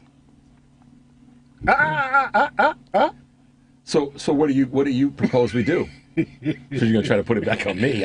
Believe me, I have a path forward. I'm not stymied one bit, not one damn bit. I have a path forward. I feel like I've been smoking weed today, man. I have a path forward like nobody's business. Trust me. I learned about good racists today, and I learned about Eric's still stuck on that. What I should talk about because they're easy. Good racists are easy. That's what I should talk about. Good racists are easy.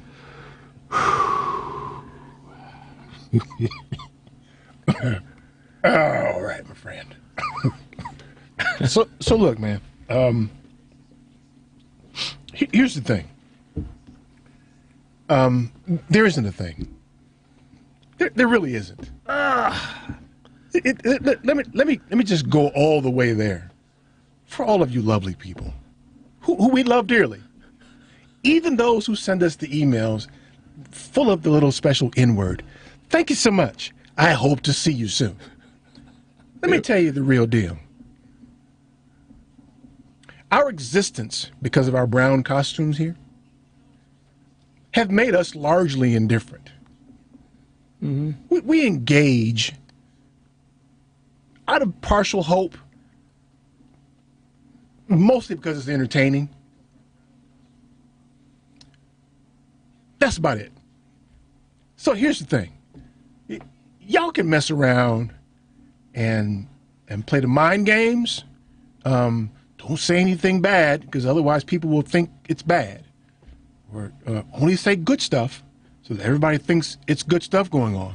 You can play that game if you want. The result for us is going to be the same either way. Right? We have to We have to live in a world where we have to make everybody comfortable with our presence on a daily and a regular basis. And so whoever y'all decide to send to any elected office, I dare say it doesn't change. It changes incrementally at best. Which is no longer acceptable, but it is what it is. Right. So we've been taking we've been accepting, and Eric just passed me the baton because I took it from him. We've been accepting incremental change for decades, centuries. And so we daily, in every minute, balance like no other community does. I don't care what anybody has to say. We delicately balance every single moment of our lives, even when we walk out of our houses in our own damn yards. You need to feel sorry for us. That ain't what this is about. It's not, no, but it's about the indifference part. I'm coming back to the indifference part. Right. It is. We do this to be entertained. We've learned that it's entertaining. Yeah. To watch you guys do what you do. We've learned that one of our better coping mechanisms is indifference. Yeah. Because we know that as hard as we pushed on certain things, that nothing changes.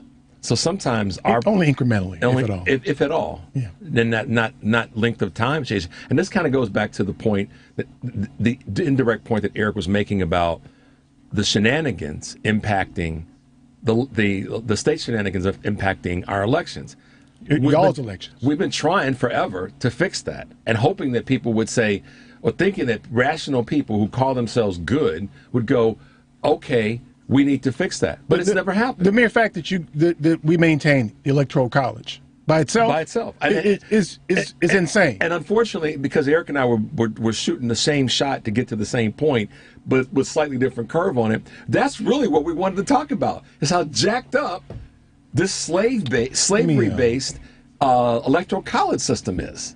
But we just keep doing it anyway. So let me see what Phil's got to say. It seems like he's got animated about this. Hey, Phil, talk to me, man. Hey, how you doing? I've just been listening to you two. You guys raised some really good points.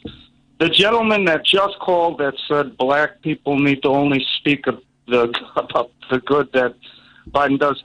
I think where he really went wrong, that's not exclusive to the black community. We have a huge population of low-info voters, and I know white people, all kinds of people that follow the mainstream media, which does nothing but bash Biden, and they don't know about all the good things he's done. As well, I know the Democrats are not perfect. They're far from it when it comes to African American minority. But at this point right now, as you gentlemen were earlier discussing, we're teetering on fascism right now. There is no third party option here. I mean, if we don't fight now and get out to the polls and vote and get these people out of these MAGA people, this death cult out of there, it's going to be all over. You know, you just spend all that time talking about how close we are, and I oscillate between being optimistic and saying there's no way he can ever get there again, and then being shell-shocked from 2016 when he did win, when we didn't get enough people out, and the line was the margin line was small enough to hand it over to the Electoral College. You know. Yeah. It's real quick. Could I say too? CNN is a joke. CNN had a rift with Donald Trump. Before that stupid rift, they promoted him. They gave him more airtime than any other network, I believe. Not only that, the minute Trump bombed, quote unquote, bombed the airfield in Syria. I don't know if you remember. Mm-hmm. Oh my! They did a 180. All of a sudden, he was presidential. They were praising him for the next 2 days until it all turned out that it was a big hoax and whatnot. They even used language. He just became presidential. Yeah, it was a dumb bomb. You nailed it. That was the quote I will never, ever forget. He just became president. All was forgiven. All the other horrible atrocities he committed. He just became presidential. You did nail it, sir. Thank you for remembering. You bet, man. Thanks, Phil. Phil, thanks, man. Call us back, Phil. We appreciate your energy. Yeah, we appreciate it, man. You're welcome. Okay, take care. Now, he makes a good point, though. Let me get Dave calling from San Francisco. Hey, Dave, what's new, man? Hey, well, not too bad. It sounds like you're talking about the social contract, though you haven't stated it outright. And just a reminder, the social contract was how we got rid of kings.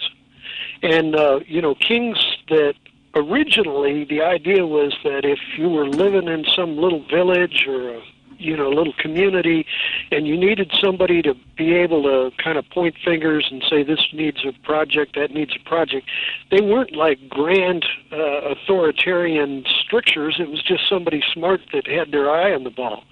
But as time went on, you had people pretending that God put them in charge and that their kids could be put in charge because the first guy was in there, and then all their dumb kids year after year after year got elevated to be put in charge, and none of them were brighter than that. And so the idea that the social contract was what everybody agreed on. That you agreed not to crap in the swimming pool, you agreed not to, put glass in the front steps of this town hall, that there was a certain amount of social good that was required. That we, the people, even had a village because we needed to make sure that bears and lions weren't going to eat us, and that we needed just kind of a social guardianship. That was the mores that our society lived by, our mores, yeah. Yeah. And so, exactly, social contract. And so that was how we got rid of bad kings, was we said, hey, this guy's clearly not put in charge by God. Yeah. And that's how the Magna Carta got put together, and year after year after year, like they say, the arc of justice is slow, but it gets there eventually. Yeah, Dave, I got a break I got to get to, man. I apologize, man. Call us back, Dave. Thanks for the input, though, man. Yeah. All right, today or what? Yep, right now, man. Thanks, Dave. All right. Appreciate it. Wow, wacky day today, y'all. Stay tuned for more of the Family Meet and Tommy.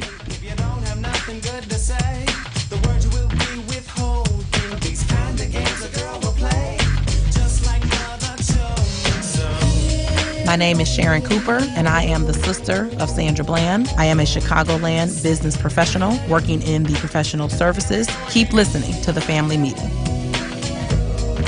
The IRS doesn't mess around. If they think you owe them money, they will take it. They can garnish your paycheck and seize your bank accounts too. So if you owe back taxes, call Covington Tax Solutions. They can save you thousands if you qualify. Call Covington Tax Solutions now for a free consultation. Call 872-257-4631. Call 872-257-4631. Covington Tax Solutions. Hey, Family Meeting cousins. As you know, we created a Patreon family meeting subscription and membership page to include you great listeners in our effort and give you a chance to very economically promote your business, organization, or local event. You can contribute as little as $5 per month to get your message out and support the Family Meeting as a viable voice. We know you appreciate our permanent interest dialogue, get up and dance playlist, and our great guests who stop by. So become a cousin and go to our website, tfmradioshow.com, and click the link.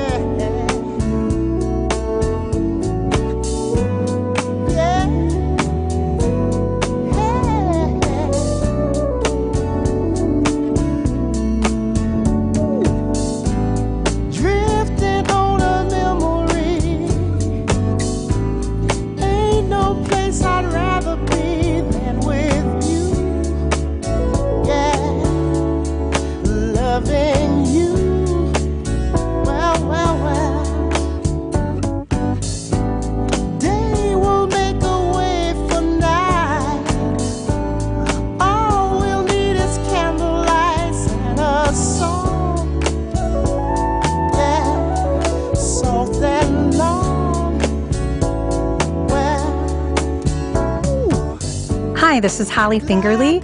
I listen to the Family Meeting, and you can find us on Facebook at Save Our Southland. Ooh. I slowed down a little bit for y'all today. With the Isley guys. With the ultimate. I think I'm going to put this on when I get in the car I was on a saying the loop. same thing. On a loop, man. Yeah, yep. Eric brought us back home, y'all. Back, as I say, to the center of the room. Yeah, you know what, though? So we're running out of time here today, and that's a shame. But I'm sure there's some residual thoughts and feelings about some of our conversations today. Sure. Feel free to email us, info@tfmradioshow.com. And I'll read yours along with the ones that come from the people who like to use the N-word to describe Rich and I. Yeah. I'll read them all. Sure. And again, I want to extend my invitation to those of you who've decided to use the N-word anonymously in emails and posts to us. Come on over. We'd love to have you. We got 3 extra you chairs. You can do that face-to-face with us. See what you got then. Right. And so, but here's the thing about me making that invitation. Yes. It is what we need to see from more people, to not be afraid of that white mob. Yep. Now, we've had people shoot at the building here, shoot guns at the building. I don't know if it was for us. It may have just been for the lean of the station. But they've shot it at the building. Mm-hmm. And I ain't trying to get shot, but I ain't afraid of them fools. Well, part and parcel, whether it was directed at us directly or the station in general, it's because of the philosophy or whatever that we lean toward to some extent. I mean, we have no idea. It could have been an errant shot. I don't know that either. Okay. We don't know. What's the objective truth, right? We don't know that. But having bullets fly into a building is dangerous. And I don't want to get shot, but I'm not going to bow to these people. So you gotta feel some kind of way about the people who've decided to bow out, to bow to the white mob, to let these people who are otherwise frighten them out of doing a job, of doing the job necessary to protect us from what that imbecile and his merry band of people who can't shoot right, what they tried to do in your elections. Yeah, I mean, the bigger conversation, and then we got to grab Tommy real quick. We have to remember that if you're going to, if change is going to happen, whether it's incremental or quickly, however, it means you have to stand your ground. You have to stand for something.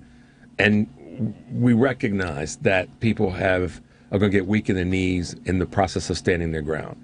But that doesn't mean you don't stand your ground and stand for what you believe in, for the greater good and for your own individual good. This guy Kinzinger, Adam Kinzinger? Yeah, whatever. So he just straight up quits. Yeah, he punked out. I mean, he may have had different things he wanted to do. He may have been burned out. So I don't want to attribute it all to quitting, but that was kind of the time where you need to step up. He could have had and so stayed much, in the chair. The truth is, this is what he doesn't realize. Maybe he realizes he didn't give a damn. He could have had so much more impact if he's truly about changing things. But the reality is, he went off, got a TV contract. That's what he wanted. Yeah, but it wasn't about really changing things.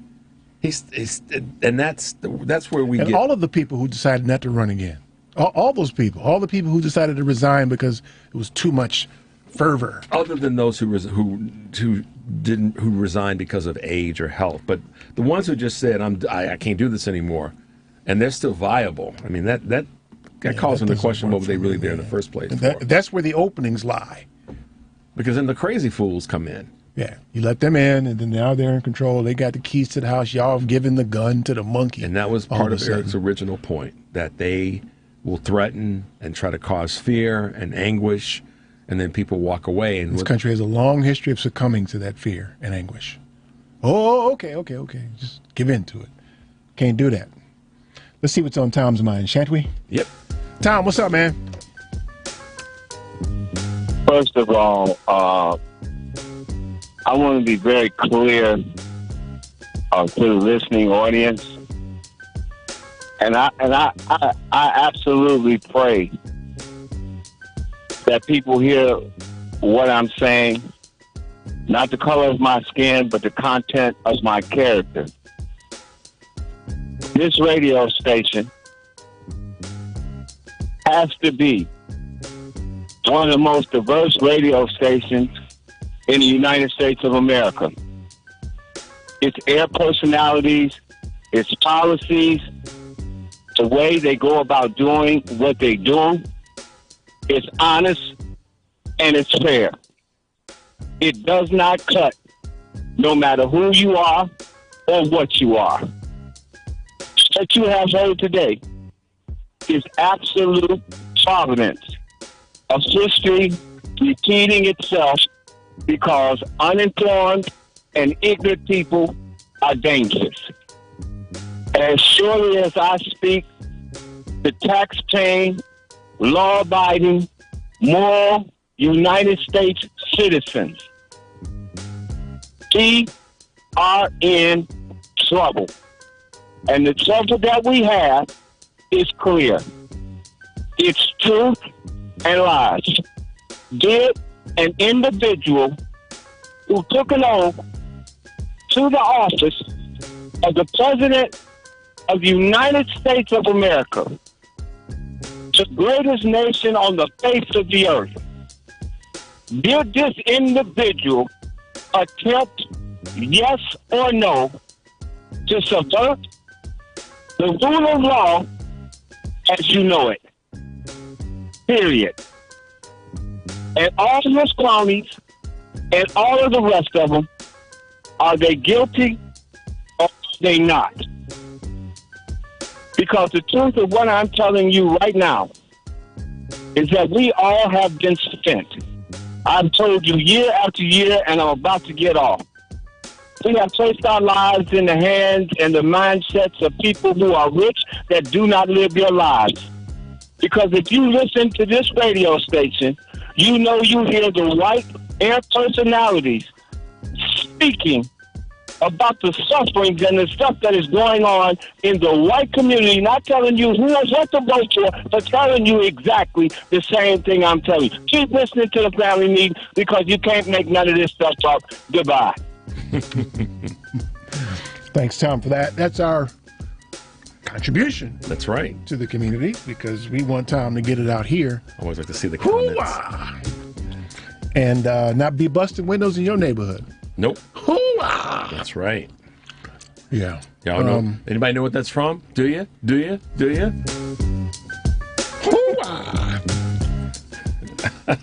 It's a good movie. I wish I could play Buster's. Anyway, I'm not going to do that, man. Yeah, man. So listen, I invite you to, because we had to cut the lines because we got to get out of here in about 9 minutes. Email us. Email us your thoughts. I mean, I haven't even looked at YouTube today. I apologize for that, y'all. Yeah, it's been, chop, y'all. I see y'all out here, man. Hey. So, lesson today, there are good racists out there. That's what I heard. I heard it live on this show. Yeah, the ones that don't kill people and stuff. That's a good kind. Right. But I wonder if they're bad pedophiles. Those same good racists are bad pedophiles, or they're good pedophiles, or good pedophiles. Man, good murderers, good rapists. Yep, that's what's out there. Wow. Yep. It kind of leaves you speechless a little bit, doesn't it? In the conversation of craziness, yeah, it kind of does. It's like the governor, the Democratic governor of Minnesota said, "These Republicans are some weird folks." He said it at the press conference. He said, "Yeah, these Republicans. I think he said these Republican candidates are some weird folks." Yeah, so that should be interesting this week. They've got their debate on Wednesday.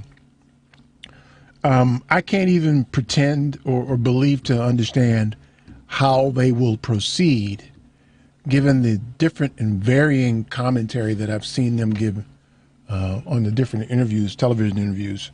I think that Chris Christie will be most entertaining. He's ready for battle. But he ain't your friend either. No. I can't think of anybody else who I'll enjoy seeing. I won't see them because I don't. I'm not going to listen. I think the only other person that's going to make some cogent arguments about 45 is probably going to be possibly Asa Hutchinson. Outside of that, the rest they'll is avoid it largely. It's going to be a clown show. It will Yeah. be. It'll be a clown This guy, show. this Vivek Ramaswamy. dude, Yeah. that dude is weird. Yeah, Eric, but you know, he wants to give Taiwan to China. You know that, right? He's really excited about that. And he's ready to give Putin some money to help him go after, if he becomes president, Ukraine. So he's really weird. That dude is Yeah, I know. It's I and mean then the dude from Florida, I mean, his that's just going to be. Did you see that? Did I send you that that video of the sister at Wiener Circle? I sent you that one where somebody walked in from Florida and she went off on the DeSantis. Yeah, I saw that. That was hilarious. Yeah, you can only hope that we outnumber them electoral college wise, because y'all got a real problem. Well, the popular vote should probably. I don't think it's going to reseed if 45 is their general candidate. Well, but the numbers. It's more than a possibility that you're wrong about that. Sure, it is. That's the big if. Sure, it is. It's always a possibility that he wouldn't. That 45 is going to get the popular vote. That means any of them. If he doesn't succeed, there's a number of them on that stage that could beat Biden. Sure, there are. That's nothing new. I mean, we know that that's the case. They could beat Biden, or they could. But the larger point is, that should never even be the case. That's the point I'm given their making all day. positions. We should never have had another Republican elected. If this country is who you say it is, then it shouldn't be that. None of them should even be in It shouldn't be a running. contest. They basically should have their primary and go, okay, this is a fundraising opportunity for us because we know there's no way we're going to get to the White House. That's what it should be, but it's not. And it's not because we have a country that's shown who it really is, that 48% of the people in this country don't give a damn about what you and the yous and me's of the country. There's barely 52% of the people that, quote, do. Now, I'm not saying specifically they do, but generally. We are 48%. So I can see the emails now. You hate the country. You blah, blah, blah. Sometimes I hate what the country does. So send your damn emails. Absolutely. I hate what the country does. Yeah, and there's a distinct difference between hating the country and hating what they do. It's like you can hate what somebody does and not hate them. Absolutely. In a moment, a person could do something in the. They misinterpret that on a regular basis. No, they don't intellectually explore. You're being nice, E. Where are you? Who are you? They don't misinterpret it. I mean, I'm using a big word to describe All right, what they fair do. enough. I'm in your corner. You know that. But damn, y'all. I mean, come on. Man. You're trying to tell me and E that we hate the country? What's the answer, y'all? What's the answer? The answer is you got to vote, right? You got to be active. But more importantly, you've got to hold those who you expect to advocate for your permanent interests accountable to your permanent interests. And you got to hold them accountable by threatening them with consequences. Mm-hmm. And so every time you say something like that, it's like, well, you're going to vote. You only got two choices, Democrat or Republican. No, you don't. You can run somebody against the people who you expect to advocate for your permanent interests and threaten them with another candidate. That's what you can do. Mm-hmm. You can run. I can't. How many times would you guess we've had someone come here with a very, very cogent statement, with a very good idea and some enthusiasm behind it, and we suggest to them, you should run. Mm-hmm. How many times have we done that and they've said, Abba, not me. How many times have we done it? I mean, 30, 40, 50, 100? So you don't want to run. You don't want to hold the people accountable who are supposed to advocate for your permanent interests. What happens? What happens? Ay, man. I'm going to find myself a soothing drink and sit my happy ass down somewhere and listen to some Biggie. Cause this is a tripped out week, y'all, and I'm looking to meet these good racists. We'll have a cookout for In them. fact, you good racists of the world, send me an email. Yeah. info@tfmradioshow.com. info@tfmradioshow.com. Love to hear from you. Y'all come on by the picnic. Thank you very much. Love to hear from you. Ooh. Maybe you live next door to a good rapist. Calling all good racists. Calling all good racists. Where y'all at?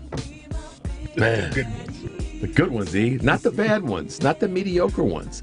The good ones. Pure. Right. Yeah. Yes. If you're going to do it right. We got to toast them. The good racist. Man.